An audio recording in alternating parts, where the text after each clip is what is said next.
Morning. I'm leaving Boots Off Hostel. Boots Off Hostel was great. Absolutely wonderful.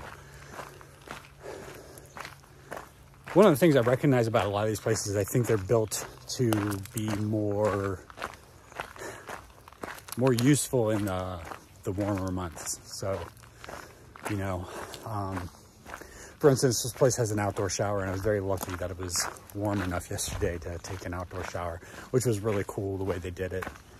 With it was a wash bin with holes plugged in it or punched in it, and then water would pour into it, and I liked it.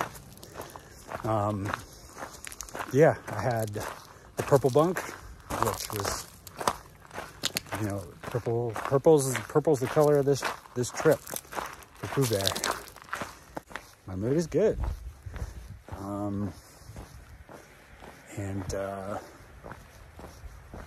Yeah.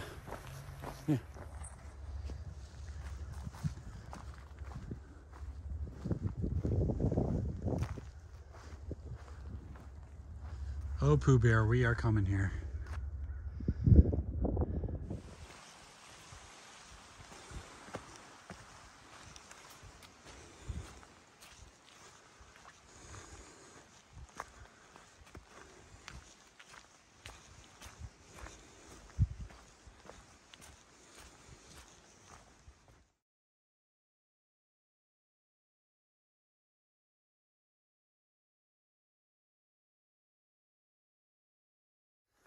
So, in my ever continuing journey to become a fully realized avatar, and master all the elements, I looked up how to calculate the change in temperature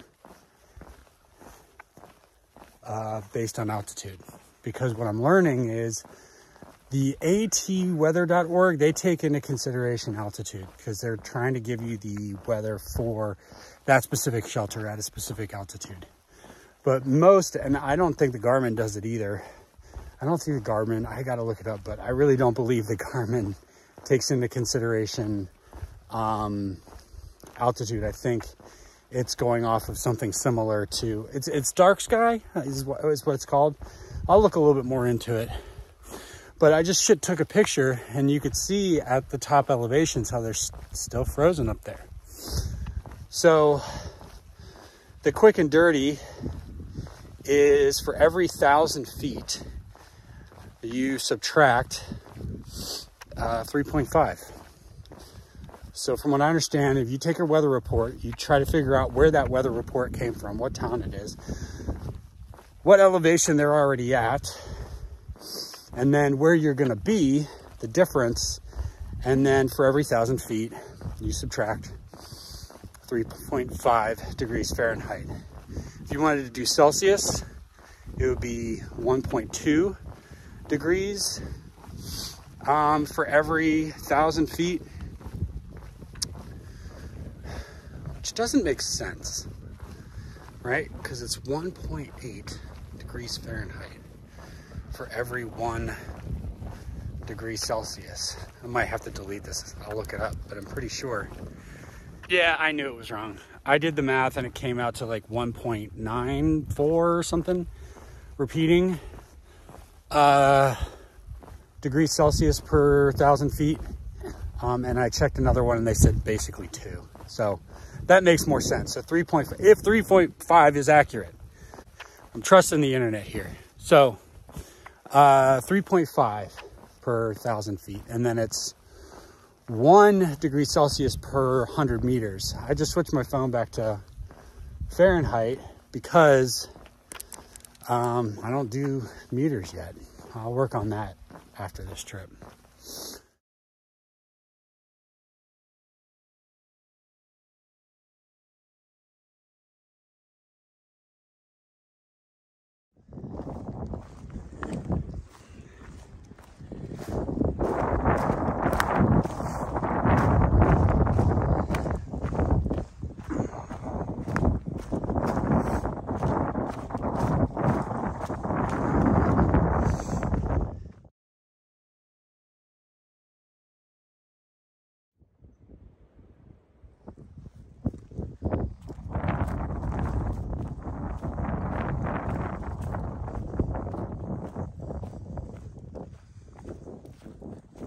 So this one stings. One of my gloves fell out of my pocket, and I'm really gonna need them tonight.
Hey, so lost my glove. That just bothers me. But tomorrow I'm gonna go to the Outfitters. I'm gonna try on, or probably Monday, I'm gonna go to the Outfitters and I'm gonna try to find a pair of pants.